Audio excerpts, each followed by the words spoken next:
Creo que exponer los salmos es una de las cosas más maravillosas. Nosotros muchas veces nos podemos quedar cortos en la manera que podamos nosotros entender y a capacidad poder ver todo lo que el Señor revela en estos pasajes.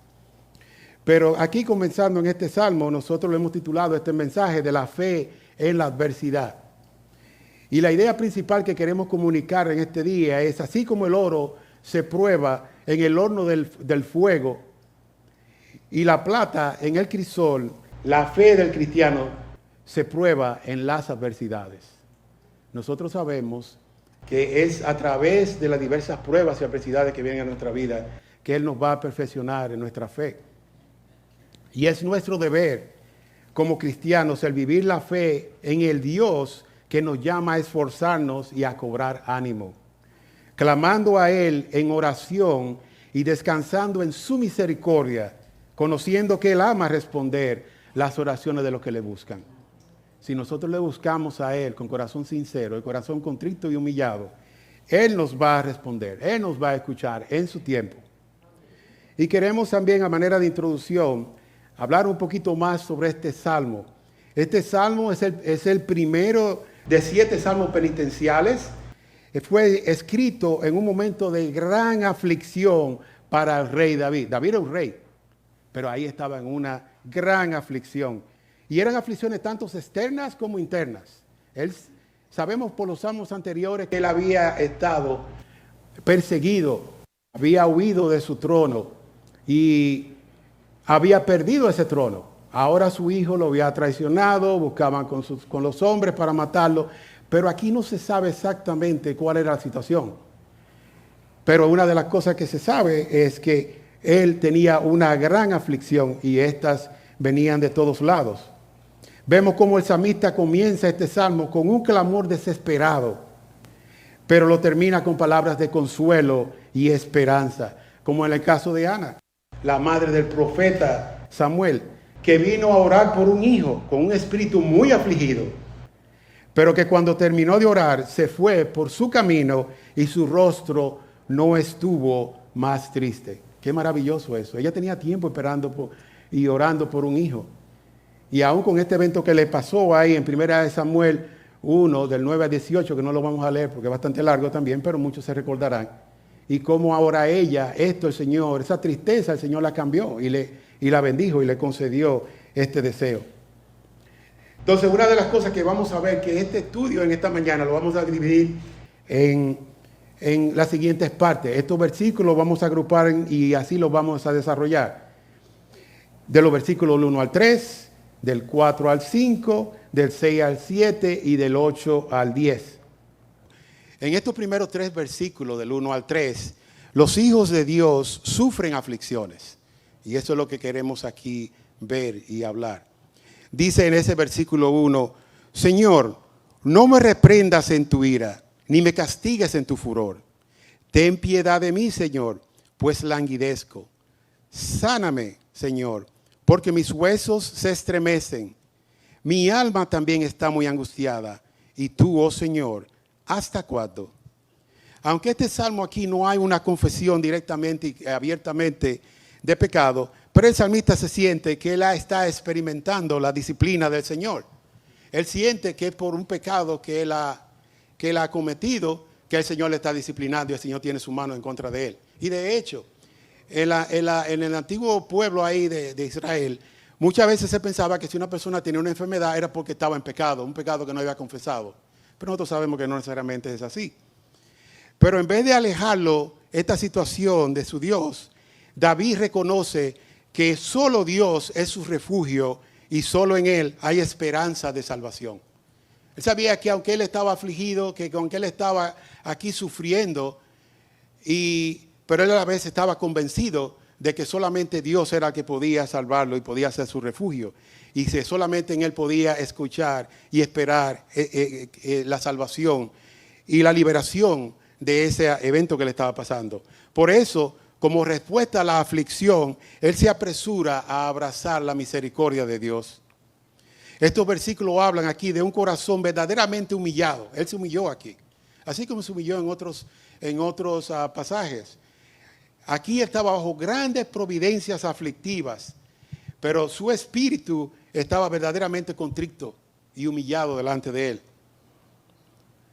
Bajo grandes aflicciones, él veía que el propósito de despertar de la conciencia y mortificar la corrupción, este era el propósito que Dios tenía, aún con esas grandes aflicciones, despertar la conciencia de él si estaba adormecida, y también para mortificar la corrupción que muchas veces es remanente en nosotros, y él sabía que lo tenía.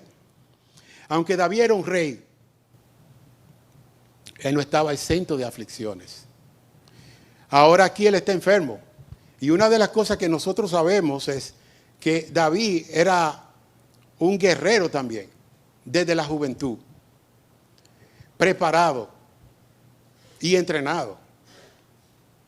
También era un rey poderoso, pero ni aún la posición de ser un hombre bueno o saludable en ese momento, con un buen físico, lo libró a él de las mismas debilidades y las mismas dificultades que nosotros tenemos aquí en esta vida. La corona, como decía un escritor, la corona de David no le libró de un dolor de cabeza. El hecho de que él había vencido a un gigante tampoco lo libró de grandes enfermedades que para él se podían convertir como en un gigante en su cuerpo. Hay grandes hombres, sí, grandes hombres en la historia, grandes hombres a través de las edades, pero estos grandes hombres no dejan de ser hombres, de carne y hueso como nosotros, los cuales pueden ser afectados por las enfermedades, por las debilidades, por el estrés y por muchísimas otras cosas, por las aflicciones regulares de la vida, por las enfermedades regulares de la vida. Esos grandes hombres pueden ser afectados. Y dice aquí, como en Salomón, por ejemplo, en Eclesiastés 9:2, de que todo acontece de la misma manera a todos. Un mismo suceso ocurre tanto al justo como al impío. Hay una diferencia. En esta vida nosotros no tenemos ninguna garantía de que vamos a estar siempre saludables, de que vamos a estar siempre bien, de que no vamos a sufrir por aflicciones, dificultades, tristeza, depresiones. Vamos a sufrir muchas de estas cosas. Muchas de estas podrían venir por nuestros pecados. Pero el hecho es que nadie es un superhombre y superhéroe y está en una condición aquí. Mientras estemos de este lado del sol, de este lado de la tierra, en la vida, nosotros tendremos aflicciones. Nosotros todavía estamos manchados por el pecado. Y solamente hay un estado en el cual nosotros estaremos, en el cual el pecado y las enfermedades cesarán. Y ya nosotros no tengamos esas dificultades y esas limitaciones. Y aún de venir a adorar a Dios por nuestro pecado, muchas veces nuestra adoración no es perfecta, no es una adoración con toda nuestra fuerza, con todo nuestro entendimiento y con todo el poder que nosotros podríamos presentarle delante de Él. Claro, no nos confiamos en nuestra fuerza. El que hace perfecta nuestra adoración es Cristo. Y es a través de Él que nosotros nos acercamos delante de Dios. Pues bien, aquí tenemos a David, el cual era un hombre así mismo robusto, un hombre de guerra desde su juventud. Ahora él está enfermo. Y él está enfermo. Y ahora cuando él está enfermo, él comienza ahora a tratar con Dios. Él se ve su debilidad. Él se ve en su dificultad.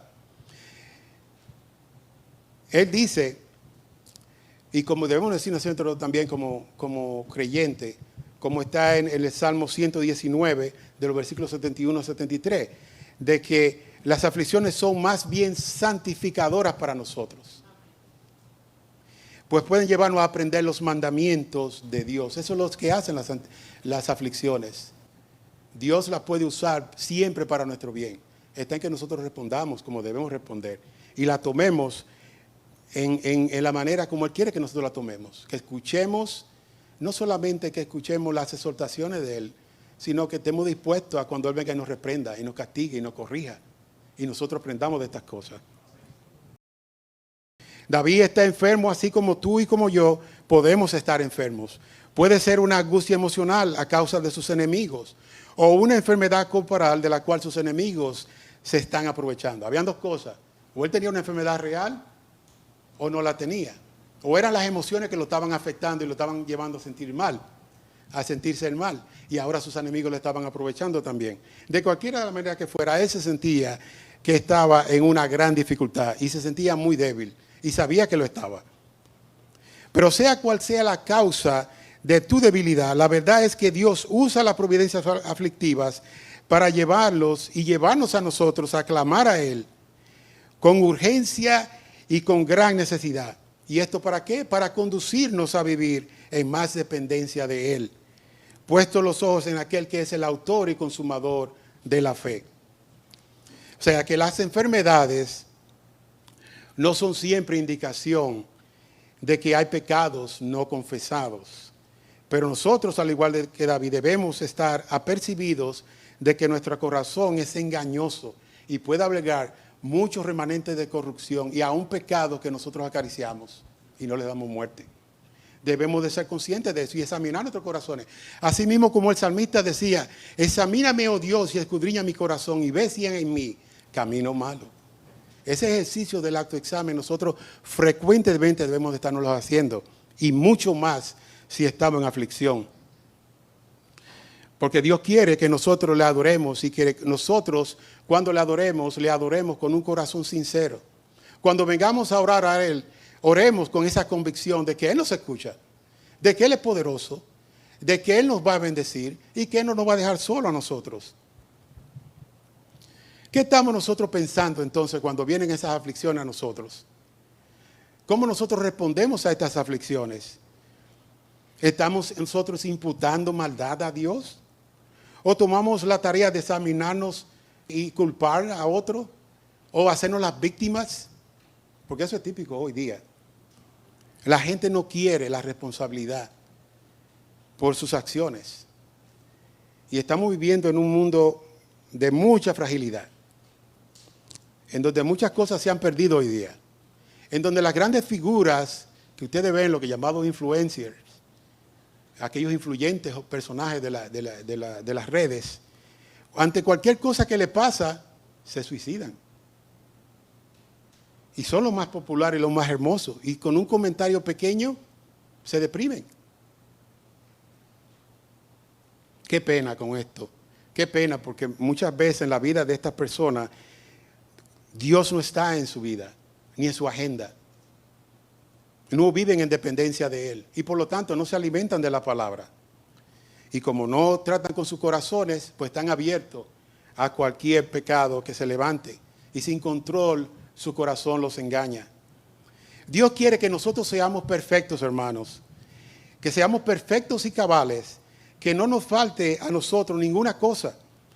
Y que nuestro mayor bien es que nada en nuestra mente, cuando nosotros pensemos, tener esa convicción que nadie ni nadie nos podrá separar del amor de Cristo. No podremos ser arrebatados de su mano.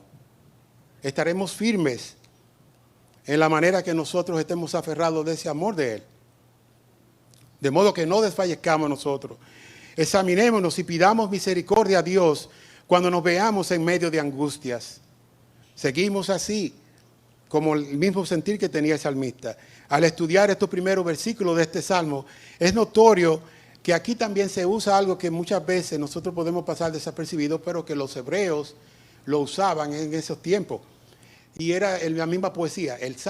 Los salmos son libros poéticos. Y si son libros poéticos, pues el contenido de ellos están escritos en manera de poesía. Y una de las cosas que ellos hacían era muchas veces, habían ciertas repeticiones que eran paralelismo, que lo usaban para dar un énfasis a algunas cosas. De hecho, se repetía una palabra con un significado, rimaban al final. En este caso, ese paralelismo es para aseverar y también para animarnos a nosotros a que pongamos atención a lo que nos está diciendo con esas palabras. Él dice, por ejemplo, en el versículo 1, Señor, no me reprendas en tu ira. Menciona la ira. Y luego, más adelante dice, ni me castigues de tu furor. Aquí hay ira y furor. En el versículo 2, provee aquí, dice, ten piedad de mí, Señor. Piedad. Y después dice, languidezco, sáname. Vemos estas palabras que son en significado muy comunes. Y aquí es que ellos lo presentan de una manera que para que nosotros podamos escuchar y podamos entender y podamos apreciar lo que Él nos está diciendo. Y es bueno ver que Él también concluye con un clamor de un quebrantamiento absoluto ante la ausencia de Dios. Y Él dice, ¿y tú, oh Señor, hasta cuándo? Él espera en Él. Él espera y le pide al Señor. Él le dice, le habla de su ira, le habla de su furor, le dice, ten piedad. Y aquí yo estoy ya a punto de morir, yo languidezco. Y una de las cosas que él, parece que él estaba pensando ahí, en su situación que estaba, era que él estaba en la antesala de la muerte. Por esa es la urgencia que él quiere presentar delante de Dios en oración. Y esto nos lleva a nuestro punto número 2, que es que Dios es nuestro refugio. Y los versículos 4 al 5 vemos esto. Dice él, vuélvete Señor, rescata mi alma, sálvame por tu misericordia, porque no hay en la muerte memoria de ti. En el Seol, ¿quién te dará gracias? David aquí usa el medio de gracia que más descuidamos muchas veces nosotros, la oración. Dice la palabra de Dios, pedís y no tenéis. ¿Por qué? Porque pedís mal. O muchas veces no pedimos. Aquí para él denotar esto también nos da 3 imperativos para darle urgencia a la petición que él trae. Dice, vuélvete, rescata y sálvame. Otra vez él hace ese énfasis para mostrar urgencia. Él tiene necesidad. Él sabe que Dios es su único refugio y por eso que él viene y le dice, vuélvete, rescata y sálvame. No me dejes en esta situación porque hasta cuándo. Mi tiempo ya es poco y si no interviene yo voy a morir, yo voy a perecer. Él le ruega a Dios que Dios actúe y sin demorar. Él está percibido que solamente la gracia y el poder de Dios podrán salvarlo. Él necesita a Dios y lo necesita ahora, pero Dios parece demorarse en escuchar su clamor. Muchos dicen también que aquí David está como un sentido como, yo estoy orando a Dios, pero Él no me escucha. Pueden haber situaciones durante un tiempo que nosotros podemos pedir a Dios y parece como si Él no escuchara. Pero aún el silencio de Dios es una manera de que nosotros debemos de aprender de Él. Porque esa puede ser una respuesta. Quizá Él quiere tratar algunas áreas de nuestro carácter, en nuestras vidas, por las cuales Él nos puede dar a nosotros esa bendición. Y nosotros primero tenemos que trabajar con eso y esperar en Él. Y si nosotros lo dejamos en sus manos, y si nosotros estamos esperando pacientemente, y si estamos haciendo las cosas que nosotros debemos hacer, clamando a Él y viviendo nuestra vida, no con queja, no con culpando a Dios, sino clamando una y otra vez. ¿Acaso Jacob no peleó con el ángel? ¿Y qué hizo Jacob? Que no lo dejó hasta que Dios lo bendijo. Pues muchas veces nosotros tenemos también que ser así. Nuestra oración tiene que perseverar, pero no desanimarnos si la respuesta no viene inmediatamente.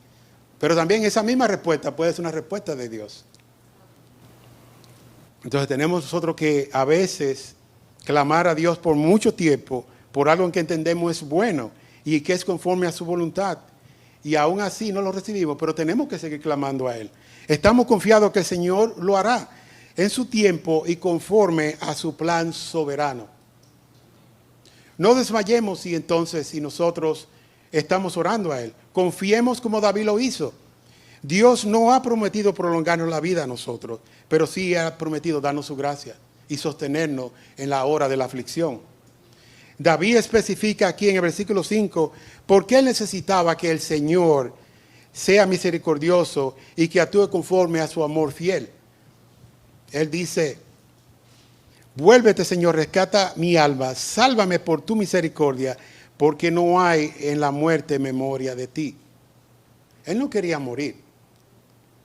También en esos tiempos de esa iglesia, en ese tiempo del pueblo de Israel, la muerte, el concepto de la muerte era diferente. No es el concepto que se conoce plenamente en lo que nosotros vemos ahora que tenemos el Nuevo Testamento. Y se creía, no se estaba tan seguro muchas veces de la misma resurrección. Pero aquí muchas veces se veía como la muerte en el final, en el sentido de que ya no se podía hablar, ya un muerto claramente no habla, pero estando también bajo tumba ahí, ya esa voz física ya cesaba y ya no podía alabarlo. Entonces había cierta constricción también con esa idea. Pero nosotros sabemos hoy día que no es así, en el sentido de que si morimos con Cristo, nosotros estaremos con Él, alabándole y bendiciéndole por siempre, junto a los coros de los ángeles angelicales, y allá hay miríades de ángeles y arcángeles, proclamando todos sus atributos, bendiciéndolo a Él y gozándonos en Él. Amén.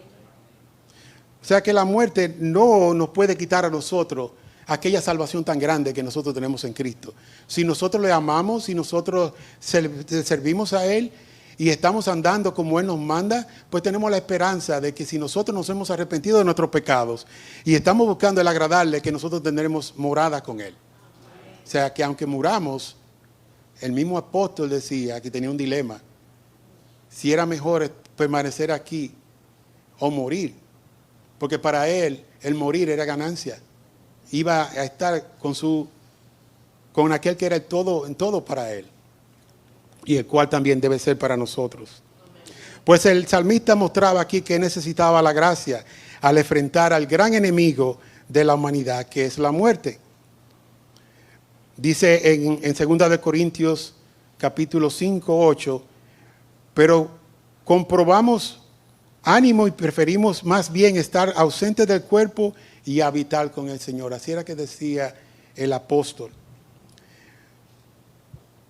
Y conclusión de esta parte dice, la muerte silenciará tu voz en esta vida, pero no dudes, porque no podrá robarte a ti el estar en la presencia del Señor, alabándole por siempre y siempre. Amén. Pero aún nosotros teniendo los medios de gracia, aún nosotros pudiendo orar a Él y encomendar nuestros caminos a Él, y aún en tiempos de gran necesidad tener la esperanza de que Él nos escucha, de que Él nos ha de librar, aún así nosotros tenemos que ver que los cristianos también desfallecen muchas veces. Nuestras fuerzas decaen. Y esto nos trae aquí a los próximos versículos del 6 al 7. Porque miren aquí a David, versículo 6, dice, cansado estoy de mis gemidos, todas las noches inundo de llanto mi lecho, con mis lágrimas riego mi cama, se consumen de sufrir mis ojos, han envejecido a causa de todos mis adversarios. En estos versículos de lamento son descriptivos e intensos. Describen en términos muy gráficos la angustia del salmista. ¿Cuántas veces nosotros nos vemos así también? Cansados de gemir, inundando nuestras almohadas de lágrimas. Es como, él dice ahí que eran tantas las lágrimas que era como si estuviera casi nadando en la cantidad de lágrimas que había en su lecho. Y lloraba tanto también que los ojos estaban hinchados. Algunas veces hay tiempos que usted puede estar bien afligido y llora hoy y llora mañana y los ojos se hinchan. Uno se envejece. Puede haber ocasiones también que uno tenga que estar con una persona que está en aflicción. Y solamente el hecho de animarlo y de cuidar y de tratar y ver que la persona continúa, también eso lo afecta a uno y lo hace envejecer. Pero en el caso aquí de nosotros, tenemos que cuidarnos de esta parte. Nosotros podemos desfallecer, nuestras fuerzas pueden ser minadas, nuestro cuerpo puede llegar a un estado también que no nos responden. Pero en nuestro corazón y nuestra mente, nosotros podemos actuar por principios. Nosotros podemos poner aquellas partes de las escrituras que nosotros ya hemos oído y aprendido y no dejarnos sencillamente controlar por nuestros corazones. Así como el salmista podemos caer en un estado de profunda depresión, porque el salmista aquí estaba en un momento de profunda depresión. Estaba en un sentido como cansado de esperar en Dios que quitara todas sus dolencias. Así nosotros también podemos pasar por cosas Tú puedes estar orando por un hijo por mucho tiempo que no conoce a Cristo, que está rebelde, y usted ha hecho todo su esfuerzo y ha sido fiel, y aún ese hijo continúa en su rebeldía y continúa en su pecado. Usted puede tener un hermano y una hermana a ti también y predicarle el evangelio y en verdad tener esa carga en su corazón. Puede tener un amigo, puede tener un padre, puede tener una madre, y todavía esa persona permanece en su pecado. Y uno sabe que en ese camino que va, el final no es bueno. No es bueno porque no solamente le puede traer dificultades aquí en esta vida y problemas mayores, sino porque lo que le espera es un castigo eterno si no se arrepiente. Y estas cosas también nos pueden a nosotros hacer desfallecer. David sufre aquí día y noche. Él está débil. La angustia le quita la fuerza. Esto es lo que pasa a menudo con las enfermedades que vienen y las luchas que vienen a nosotros que nos desgastan. ¿Ha visto usted una persona muchas veces que le ha caído un cáncer? Es increíble, pero muchas veces uno de los señales de un cáncer en un cuerpo, muchas veces hay cáncer que no dan ningún tipo de síntoma, pero una pérdida de peso remarcable, 30 libras en un mes, la persona se desgasta y usted lo vio, ¿y qué te pasó? 30 libras, ¿no está haciendo dieta? No. Entonces es una ocasión para uno recomendarle que vaya al médico porque es un signo de bastante alarma. Y nosotros de la misma manera podemos estar en situaciones que pueden haber tantas aflicciones que se comporten en nuestro cuerpo como si fuera un cáncer y nos mine. Porque el pecado es así. En estos versículos vemos aquí que se describe lo que es la depresión. Y yo quiero darle una definición de lo que es depresión. Dice, ¿y qué es la depresión? Primariamente es un trastorno emocional caracterizado por sentimientos sostenidos de tristeza y un disminuido interés en todas o la mayoría de las actividades que antes gozaba, lo cual representa un cambio de su condición previa, O sea, una persona que estaba bien y de un momento a otro no sale de su cuarto, pinta su cuarto de oscuro, no busca socializar con nadie, deja de comer, se deja de asear, está aislado, muchas veces llora sin una razón y se entregan muchas veces a hacer cosas que son verdaderamente extrañas. Pero estos pueden ser señales de alarmas para que nosotros podamos ver ese problema. Cuando vemos esto de la depresión en el mundo de hoy, nosotros tenemos que saber también que muchos grandes hombres a través de la historia y personajes de las Escrituras han pasado por tiempos de depresión, como en el caso de Elías. Lo pueden ver eso en Primera de Reyes, capítulo 19, versículo del 1 al 4. Quien luego de las amenazas de Jezabel, ¿qué pasó? Él quiso morirse. Él se deprimió. El mismo David, en el Salmo 51, un salmo que muchos de nosotros conocemos bien claro. ¿Qué dice él ahí? Contra ti, yo he pecado y he hecho lo malo delante de tus ojos. Él no está culpando a Dios. Él no está culpando a las circunstancias. No está culpando a sus enemigos. Él dice, contra ti he pecado. Y no solamente eso, he hecho lo malo delante de tus ojos. ¿Y cuál era el pecado que hizo David? Bueno, él mató el esposo de Betsabé. Y en ese tiempo, en el pueblo de Israel, ese era un pecado que merecía la muerte. O sea, David por ese pecado debió morir. Cuando él confiesa ese pecado, él sabe y viene delante de Dios que es el que lo puede librar de esa culpa y el quien puede venir y confesarlo. Pero él conocía el tamaño de su pecado, no solamente delante de la sociedad en la que él vivía, sino también delante de Dios. Y ese es otro hombre que nosotros vemos y estamos diciendo que también se deprimió en las Escrituras. Hay un caso también famoso de Martín Lutero. Es una historia conocida, quizás algunos de ustedes la han escuchado también. La esposa de Martín Lutero se llamaba Catalina von Bora. Ella un día se vistió de negro porque Martín Lutero sufría frecuentemente de depresiones. y se quedaba en el cuarto y no salía. Y no era porque estaba estudiando, era porque estaba deprimido. Entonces ella se vistió de negro y se le presentó delante de Martín Lutero. Y le dice, él la ve y se sorprende. Y le dice, y voy, mi amor, ¿y qué pasó? ¿Quién se murió? ¿Por qué estamos de luto? Y ella le dice, Dios ha muerto. Dios ha muerto. Y él inmediatamente se alarmó. Dice, eso es blasfemia, eso es blasfemia. Eso es imposible, no puede ser. Y entonces ella le dijo, pues tú estás diciendo que Dios está muerto en la manera como tú estás entregado a la depresión. E inmediatamente, ¿qué él hizo? Él pidió perdón. Pidió perdón delante de Dios y delante de su esposa.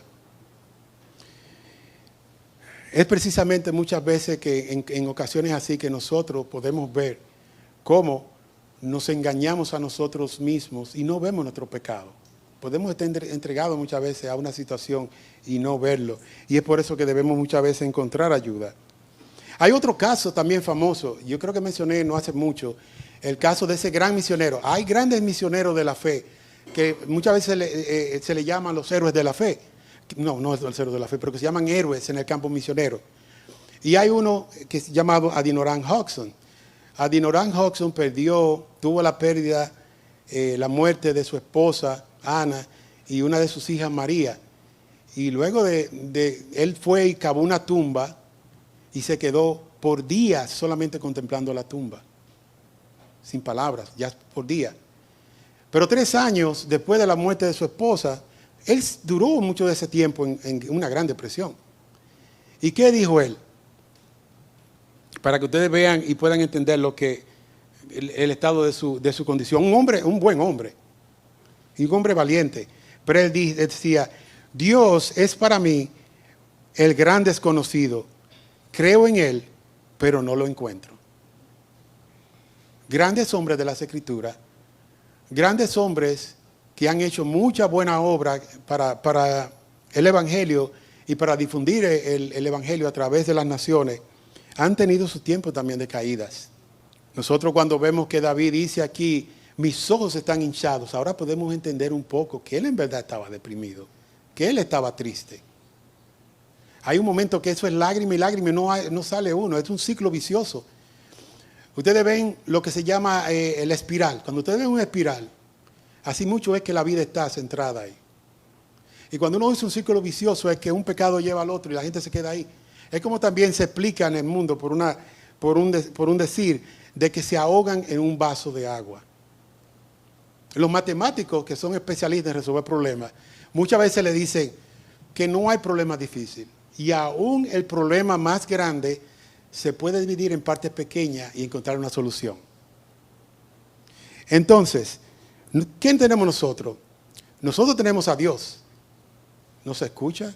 ¿Quiere que oremos a Él? ¿Quiere que vengamos postrados? Él nos promete que nos va a escuchar. Él promete que nos va a bendecir si nosotros venimos delante de Él con un corazón contrito y humillado.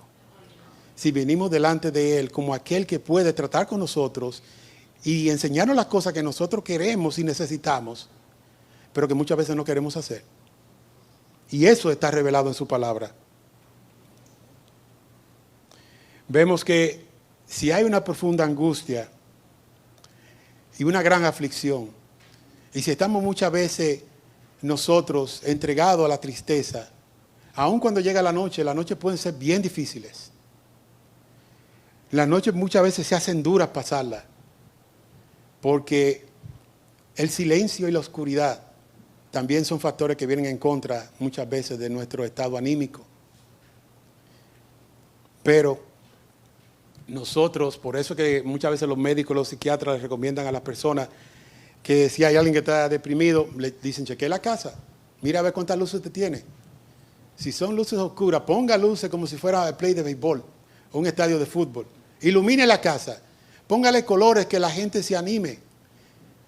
Haga cosas deliberadas también, involúcrese en actividades. ¿Usted no quiere salir de la casa? Bueno, póngase a un gimnasio entonces, para que comience a ejercitarse.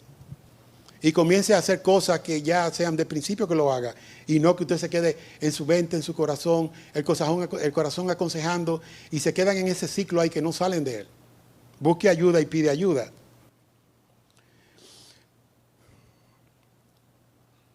Nosotros también conocemos, mencioné un poquito antes, pero del sufrimiento y la angustia de los héroes de la fe mencionados en Hebreos 11. ¿Crees que no padecieron lo suficiente para experimentar depresiones y aún hasta la muerte? Abraham es conocido como el padre de la fe, por estar dispuesto a entregar a su hijo Isaac, el hijo de la promesa. Pero los nombres de algunos de ellos ni siquiera están señalados aquí en la Escritura. Pero ellos esperaron. Y miren, por ejemplo, pero ¿qué se dice de ellos? En Hebreos 11, comenzando el versículo 36. De ellos se dice que experimentaron vituperios y azotes, hasta cadenas y prisiones, fueron apedreados, aserrados, tentados, muertos a espada, anduvieron de aquí para allá cubiertos con pieles de oveja y de cabras, destituidos, afligidos, maltratados, de los cuales el mundo no era digno, errantes por desiertos y montañas, por cuevas y cavernas de la tierra, y todos estos, habiendo tenido aprobación por su fe, no recibieron la promesa. Y tú y yo, hermanos, ¿qué nos recibimos de Dios que no pidamos? Todo lo que nosotros recibimos es porque por la bondad de Dios, su amor, muchas veces incomprensible, que nos da aún muchas veces sin nosotros pedir. Nos da pan cada día, aún sin muchas veces también pedirlo. Nos da trabajos, nos da un lugar donde vivir.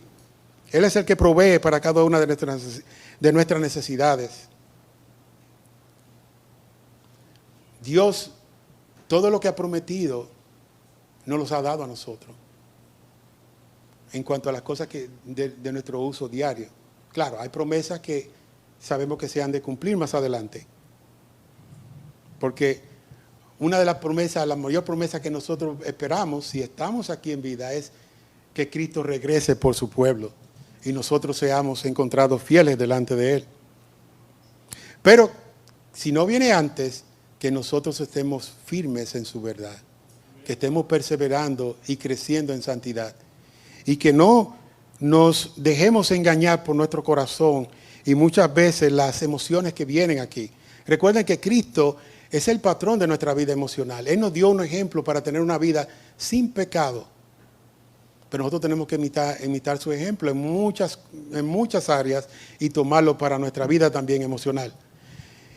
Porque ya Cristo nos compró y nos justificó y está preparando morada en los cielos para todo aquel que en Él cree. Entonces, analizando estas cosas que hemos hablado aquí, tenemos nosotros también que ser honestos. Porque todos también hemos tenido tiempo que hemos decaído. Por ejemplo, alguna vez hemos estado demasiado cansados para levantarnos y vestirnos. Y queda arreglar la cama. Pero muchas veces nos sentimos así, es nuestra naturaleza muchas veces. Algunas veces demasiado agotados para montarnos en el coche e ir a trabajar. Hay días que usted se levanta, está frío, hay hielo, unido y que ya usted no se sienta bien, indispuesto. O muchas veces estamos exhaustos para llevar a los niños a la escuela. Estamos tan debilitados para limpiar la casa. Deprimidos para ir a la iglesia. Abrumados por no leer la Biblia. O perezosos aún para orar. Tenemos que ver que esas son cosas que a nosotros nos pueden afectar y muchas veces son parte de nuestra vida. Pero tenemos que confesar nuestros pecados y darle muerte. Y tenemos que hacer aquellas cosas que sabemos que tenemos que hacer. Sabemos que aún en medio de esto, tú puedes sentirte alguna vez, si tú estás entregado a una depresión y te puedes sentir bastante triste y te sientes solo. Entonces muchas veces podría verte como que nadie se preocupa por ti. Nadie escucha tu llanto. Y entonces te trae desesperación y dolor. Pues anímate, porque yo espero ahora que cuando tú veas hacia atrás de lo que hemos visto, de que hay grandes hombres en las Escrituras, de que hay grandes hombres en la historia de la iglesia que se deprimieron. Pero ellos no se quedaron ahí. Ellos confesaron su pecado, ellos arreglaron, separaron, y entonces vinieron a hacer aquellas cosas. Y el mejor ejemplo es David aquí, que aún estando enfermo, deprimido, él oró a Dios, oró con urgencia y esperó en él. Pidió misericordia y esperó en su gracia. Y esa es la misma manera de las cosas que nosotros tenemos que hacer aquí para poder vencer este estado de nuestras emociones que muchas veces nos puede afectar. Pues veamos ahora y pasemos a la última parte de estos versículos 8 al 10, desde que Dios siempre escucha el clamor de sus hijos. Qué bueno es esto. Dios es veraz. Si Él dice que Él nos va a escuchar, Él nos manda que nosotros oremos, pero también nos dice que Él nos escucha. Y no solamente que Él nos escucha, es que nos va a bendecir si pedimos conforme a su voluntad. Miren lo que dicen esos versículos. Apartaos de mí todo lo que hacéis iniquidad, porque el Señor ha oído la voz de mi llanto. El Señor ha escuchado mi súplica. El Señor recibe mi oración. Todos mis enemigos serán avergonzados y se turbarán en gran manera. Se volverán de repente, serán avergonzados. Una de las doctrinas más importantes que sostenemos es la confianza de ser salvos, de que nadie nos podrá arrebatar de las manos del Señor, de que somos sus hijos y que Él inclina su oído para atender las oraciones de su pueblo. Pero ¿qué cambio aquí ha dado David? Cuando él ahora está en esta oración con la esperanza, proclamando, diciendo que Dios le escucha. Y eso lo dice a la gente inmediatamente. Ahí le dice 3 veces que Dios le escucha, que Dios le escuchó, que Él ha oído su clamor. Y a pesar de que él estaba ahí lleno de temor y turbación, y a pesar de que estaba lamentándose, aquí se muestra consecuentemente que él ahora podía confiar y podía dejar esa carga en Dios, porque Dios le había escuchado. Él había dado a conocer a Dios sus peticiones y presentado su caso ante Él, y seguro ahora que Dios cuidaría de él. Nosotros también, como David, podemos sufrir emocionalmente, físicamente y espiritualmente. Como hemos aprendido, algunos de estos sufrimientos pueden ser por nuestra propia causa y por algunos ataques también de que nos pasen así, o accidentes que nos pasen, o enfermedades que nos pasen. Pero en todo debemos de venir delante de Dios y darle a conocer nuestra causa. Es importante ver aquí que en este final del Salmo, David no está pidiendo por venganza. Él no está buscando represalias. Nosotros tampoco debemos de así hacerlo. En su lugar, Él le advierte a sus enemigos y le testifica de la fidelidad de Dios. Él responde a los que le desean mal con advertencia de que mejor corran, mejor huyan. ¿Ustedes se dieron cuenta? Dios me escuchó. Esa petición que yo le traje a Él la oyó. Huyan. No se queden ahí porque Dios lo va a destruir. Dios me va a vindicar. Dios va a hacer las cosas que yo no puedo hacer ahora, porque mía es la venganza, yo pagaré, dice Jehová. O sea, Él no está aquí con un corazón ahora amargado por ellos, resentido por ellos, pidiéndole a Dios que tome venganza. Él le dice, mejor corran ustedes. Entonces, a manera de conclusión, en este mundo caído, todos los hijos de Dios experimentamos aflicciones. Desde la cosa que parece ser simple, como la soledad y la inseguridad, hasta las más complejas. La respuesta de nuestros pensamientos y acciones en medio de la adversidad mostrará la fe que profesamos. Nosotros podemos decir que creemos en Dios, que esperamos en Él. Dicen, en medio de una aflicción estamos haciendo otras cosas. Vamos a ser entretenidos y no vamos a obtener solución a ese problema. La respuesta de David en este pasaje, es importante verlo, esa respuesta de David. Pero para nosotros es una respuesta ejemplar, porque muestra una confianza inquebrantable en Dios. Una honestidad ante Él y una audacia para pedirle que cumpla sus promesas. él sabía que esperando en Dios, él no iba de ahí salir. Él estaba plantado, confiando en que él podía tener esa confianza de esperar en Dios. Y con honestidad presentaba su causa. Y él sabía que Dios iba a cumplir su promesa. También aquí vemos que hay una tipología, porque la oración en el Salmo 6 apunta a uno que, a diferencia de David, no sufrirá por sus propios pecados, sino por los de su pueblo.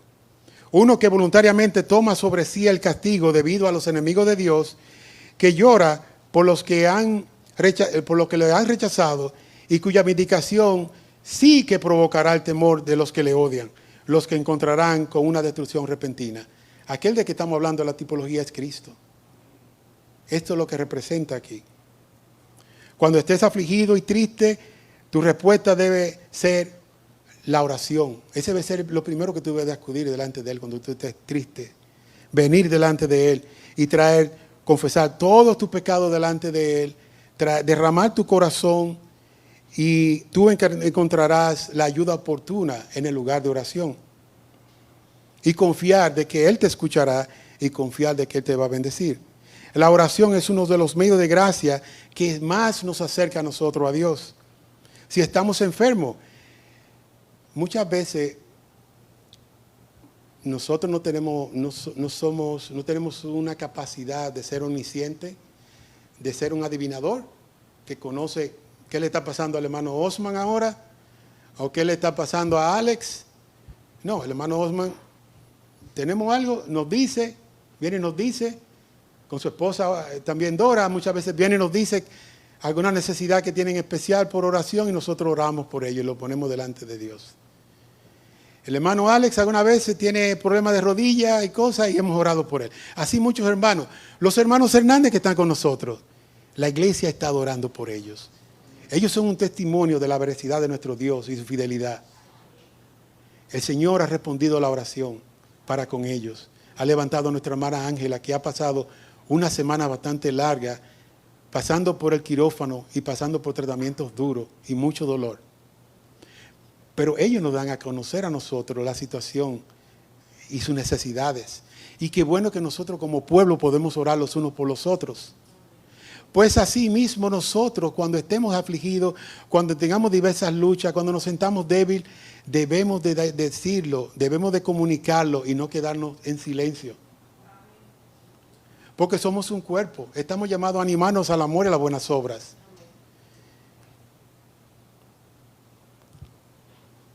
Y sabemos que la oración del justo puede mucho.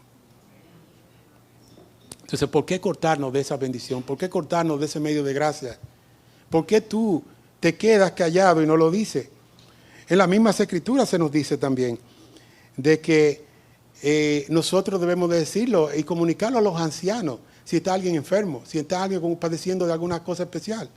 Y los ancianos pueden venir, y en ese tiempo era que lo ungían con aceite. Hoy no tenemos aceite para ungirlo, pero podemos orar por ustedes. Y podemos, en la manera que el Señor nos dé en sabiduría, también tenderle una mano para así que el Señor vea el amor de Dios y Dios lo pueda levantar. Tomamos el pasaje, por ejemplo, de Santiago, capítulo 5, versículos 13 y 14. Mira las promesas en el mismo pasaje de los versículos 15 y 16. Dice el versículo 13: ¿sufre alguno entre vosotros que haga oración? ¿Está alguno alegre que cante alabanzas? ¿Está alguno entre vosotros enfermos que llame a los ancianos de la iglesia y que ellos oren por él, ungiéndolo con aceite en el nombre del Señor? Y la oración de fe restaurará al enfermo, y el Señor lo levantará. Y si ha cometido pecados, le serán perdonados.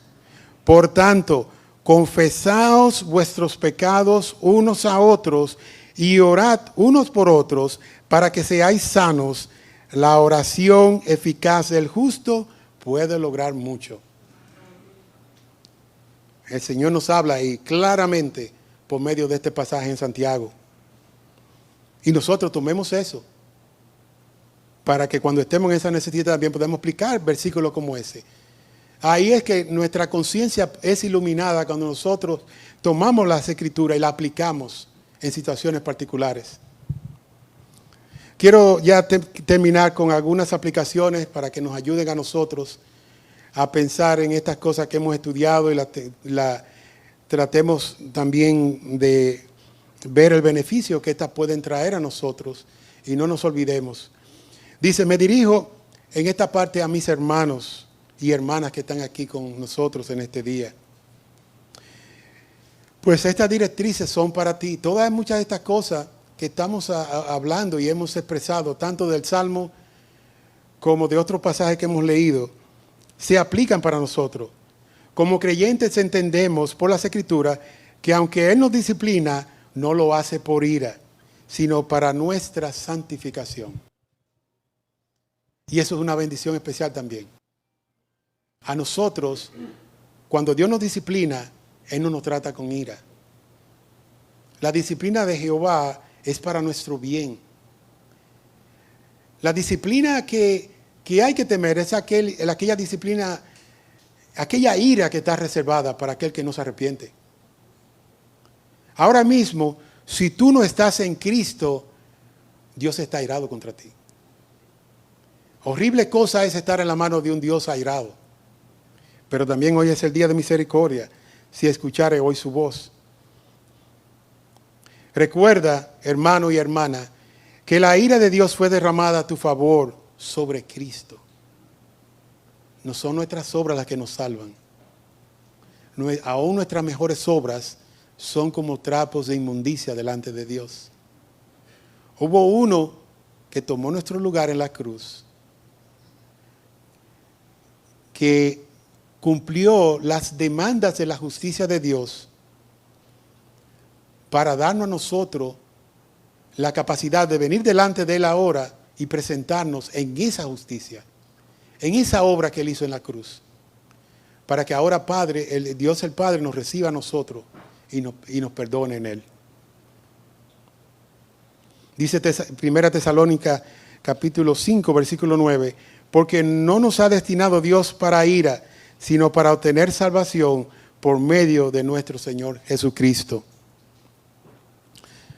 Continuamos aquí y nos lleva a la segunda aplicación, que es, si estás deprimido, es necesario que ores y consultes a tu pastor con urgencia. Hermano y hermana, si usted está pasando por un tiempo de tristeza, nosotros podemos estar tristes, pero no entregarnos a la tristeza.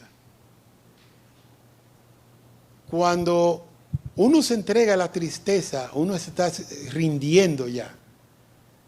El corazón puede ser, y lo es, engañoso en muchas circunstancias. Y especialmente cuando somos tristes. Satanás lo puede usar también para engañarnos más y que nosotros no salgamos de ese círculo.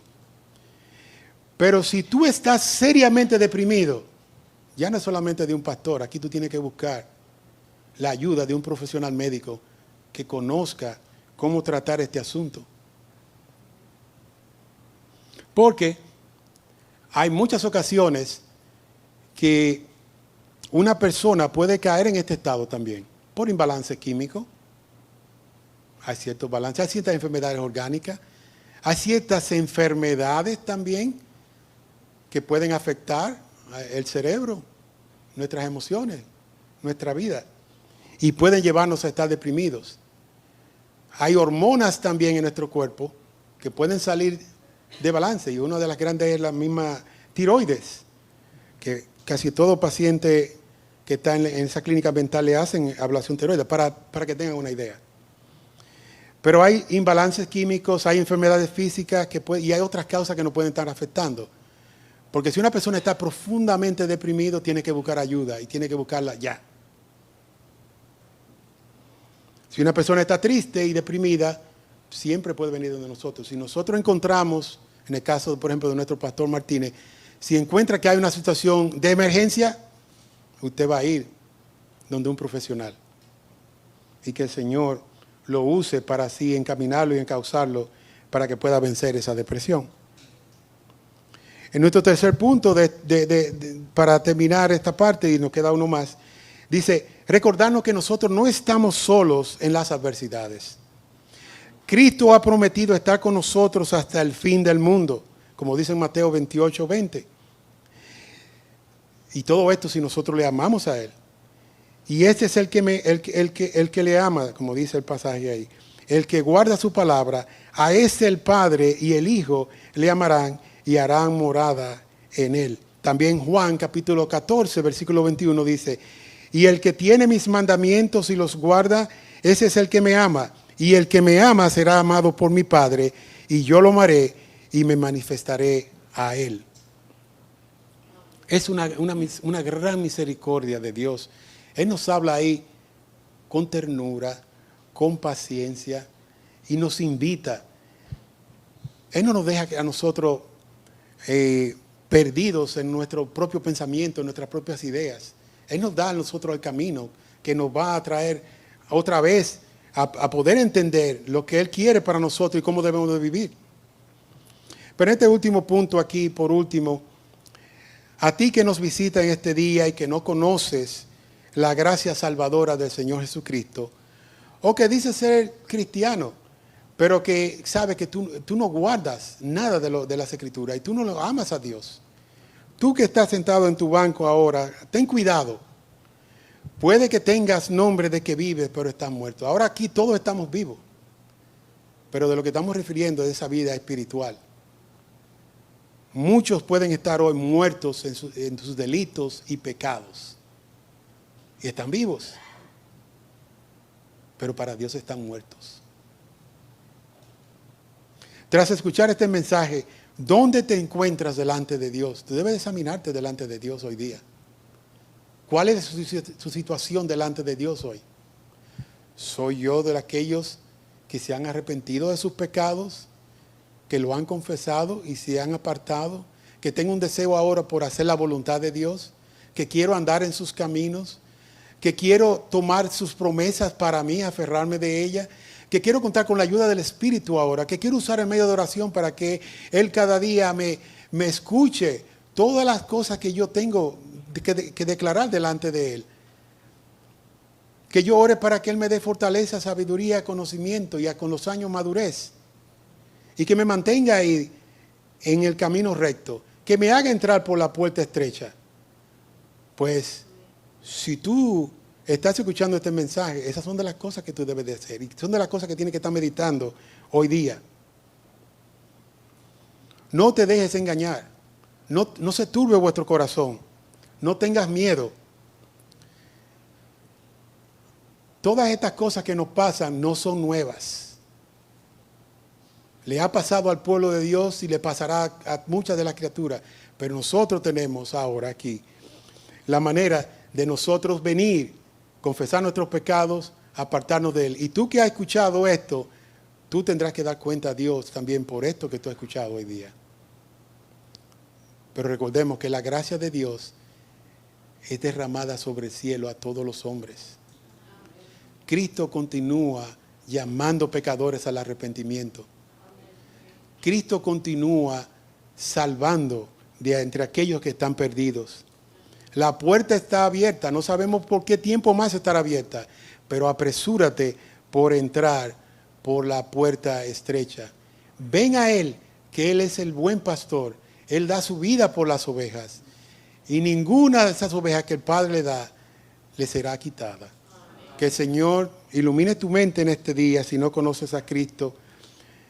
Venga delante de Él arrepentido, venga delante de Él, sí, con lágrimas, pero ahora con el deseo de vivir una vida que le agrade a Él, vivir una vida en la cual no seas tú ahora el centro de todas las cosas, sino que ahora tú busques que Cristo reciba la gloria en tu vida y para tu bien.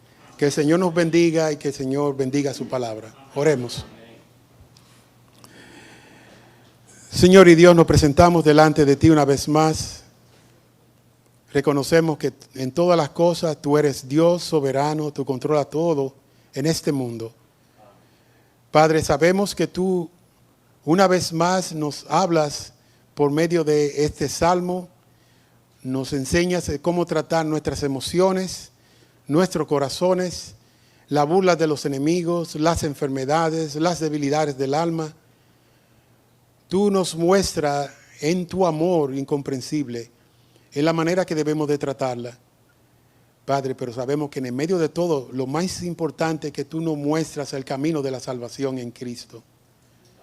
En Él tú nos das la gracia del perdón de nuestros pecados. En Él tú, Señor, en misericordia, nos diste a tu amado y unigénito Hijo para el perdón de nuestros pecados. Y ahora nos da la capacidad de vivir vidas santas, vidas que te agraden a ti. Pero sabemos que estamos en este mundo. Te pedimos que tú nos ayudes a vivir de una manera sabia, de una manera digna delante de tus ojos. Y te suplicamos que el Cristo que nosotros hablamos y presentamos en este día sea el Cristo que venga a morar en los corazones de aquellos que no te conocen. Padre, una vez más, extiende tu brazo de misericordia y poder, salvando a muchos que no te conocen. Muéstrales que en ti hay perdón, que en ti hay misericordia y que en ti hay restauración. Ven, te lo pedimos ahora y escúchanos. Recibe nuestra adoración, nuestras acciones de gracias. Y todo esto te lo imploramos a través de la obra y los méritos de aquel que es poderoso para salvar, de aquel que es el anhelado de nuestras almas, el Señor Jesucristo. Amén.